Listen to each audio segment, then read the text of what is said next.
Hello friends, welcome to my channel. আমার রান্নাঘরে তোমাদের সকলকে অনেক স্বাগত।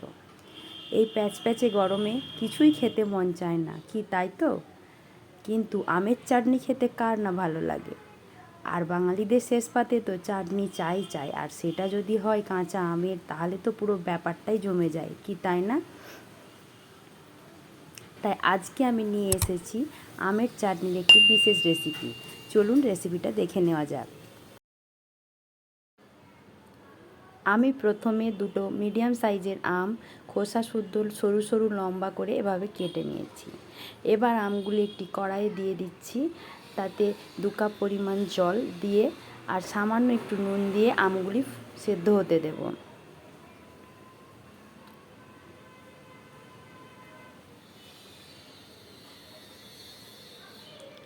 আমগুলি আমার সেদ্ধ হয়ে গেছে, দেখুন এই রকম অবস্থায় আমগুলি নামিয়ে দিতে হবে, নইলে বেশি সেদ্ধ হয়ে গেলে আমগুলি ঘাঁটা হয়ে যাবে, সেক্ষেত্রে ভালো লাগবে না। এবার আমগুলি আমি ওই জল থেকে ছেঁকে তুলে নিচ্ছি। এবার ওই একই জলে আমি কিছুটা পরিমাণ চিনি দিয়ে দিচ্ছি। আম যেরকম টক সেই রকম দেখে আপনারা চিনিটা দেবেন। এবার চিনিটা আমি কিছুক্ষণ ফুটতে দেব, যাতে চিনির একটি রস তৈরি হয়ে যায়।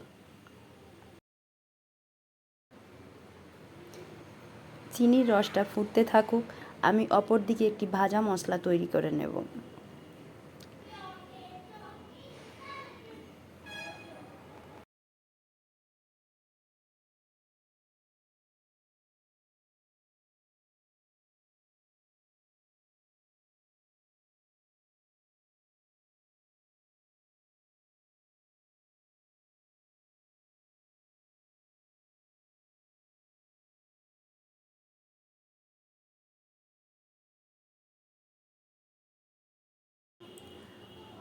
আমি অন্য একটি কড়াতে কিছুটা পরিমাণ 5 ফোড়ন ও সামান্য পরিমাণ মৌরি নিয়ে হালকা আঁচে ভেজে নেব।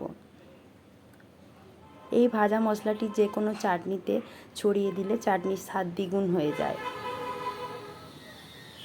এবার মশলাটি আমি গুঁড়িয়ে নেব। এবার দেখুন আমার রসটা পুরোপুরি তৈরি হয়ে গেছে। এবার ওই সেদ্ধ করে রাখা আমগুলি আমি রসের ওপর দিয়ে নিচ্ছি।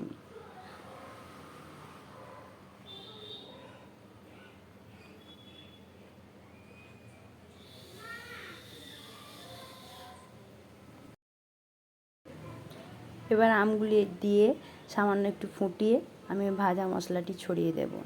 ভাজা মশলা ছড়িয়ে দিলে আমার আমের চাটনি কিন্তু পুরোপুরিভাবে তৈরি। তো বন্ধুরা, আমার আজকের এই রেসিপিটি কেমন লাগলো তা অবশ্যই কমেন্ট করে জানাবেন। আর ভালো লাগলে একটা লাইক করবেন, শেয়ার করবেন। আর আমার চ্যানেলে যদি নতুন বন্ধু হয়ে থাকেন তাহলে প্লিজ চ্যানেলটিকে সাবস্ক্রাইব করে দেবেন এবং পাশে থাকা বেল আইকনটি অবশ্যই প্রেস করবেন, যাতে আমি কোনো রেসিপি দিলে তার নোটিফিকেশান সবার আগে আপনার কাছে পৌঁছে যায়। আজ তাহলে আসি, দেখা হচ্ছে অন্য কোনো দিন নতুন কোনো রেসিপি নিয়ে। সকলে ভালো থাকবেন, সুস্থ থাকবেন। Thanks for watching my video.